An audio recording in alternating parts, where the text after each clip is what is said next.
प्रभु यीशु मसीह के मधुर और मीठे नाम में आज दिनांक 16 नवंबर दिन बुधवार को आप सब श्रोताओं का हम स्वागत करते हैं। आज के दिन के लिए नीति वचन की पुस्तक उसका 18 अध्याय 4 पद वचन कहता है, मनुष्य के मुंह के वचन गहरा जल व उमड़ने वाली नदी या बुद्धि के सोते हैं। राजा सुलेमान, जिसकी बुद्धि जगत के सब बुद्धिमानों से बढ़कर थी, ज्ञान की तुलना झरने और बहती नदी से करती है। वास्तव में परमेश्वर की बुद्धि स्वर्ग की नदी से बहती है। ज्ञान को दो भागों में विभाजित किया गया है, एक संसारिक ज्ञान और दूसरा आध्यात्मिक ज्ञान। और परमेश्वर अपने लोगों को सारी बुद्धि प्रदान करता है। यद्यपि आपको कबूतर की तरह भोले और सांप के समान बुद्धिमान भी होना पड़ेगा।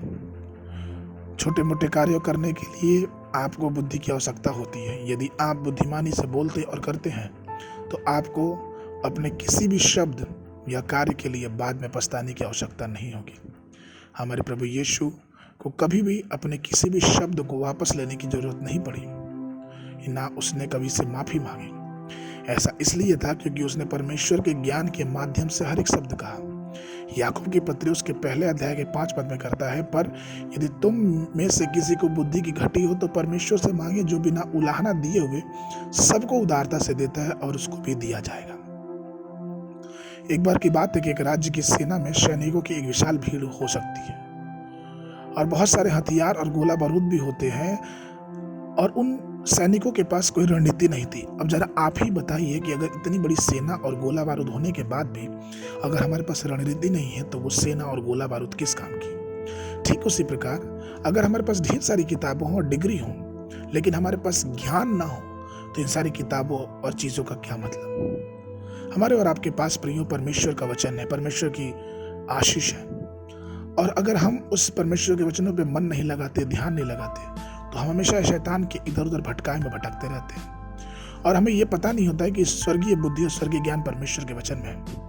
कई फरीसी, सदूकी और शास्त्रियों ने यीशु को मारने की साजिश रखी और उसने सोचा कि इससे प्रश्न पूछा जाए। आप वो प्रश्न मत्ती रचित सुसमाचार उसके 22:15 से 22, यूहन्ना उसके 8:4 से 5, ढेर सारे प्रश्न देख सकते हैं जिससे लोगों ने सोचा कि यीशु मसीह को फंसा सके। लेकिन यीशु मसीह ऐसा नहीं हुआ, क्योंकि उसकी जो बुद्धि थी वो परमेश्वर की बुद्धि थी, क्योंकि वो परमेश्वर के चलाए चलता था। आज भी इस संसार में प्रियो चुनौतियां हैं। आइए हम परमेश्वर की बुद्धि में, जो बुद्धि का स्रोत है, उसके वचनों में आगे बढ़ते रहें और शैतान पे विजय पाते रहें। आज के मनन के लिए यूहन्ना याकूब की पुस्तक उसका 3 अध्याय 17 पद। पर जो ज्ञान ऊपर से आता है वो पहले तो पवित्र होता है, फिर मिलनसार, कोमल और मृदु भाव और दया और अच्छे फलों से लदा हुआ और पक्षपात और कपट रहित होता है। बाइबल अध्ययन के लिए सुबह के समय यहेजकेल की पुस्तक उसका 3 और 4 अध्याय, शाम के समय इब्रानियों की पुस्तक उसका 11 अध्याय 20 पद से लेके 40 पद तक। परमेश्वर आप सबको आशीष देवे।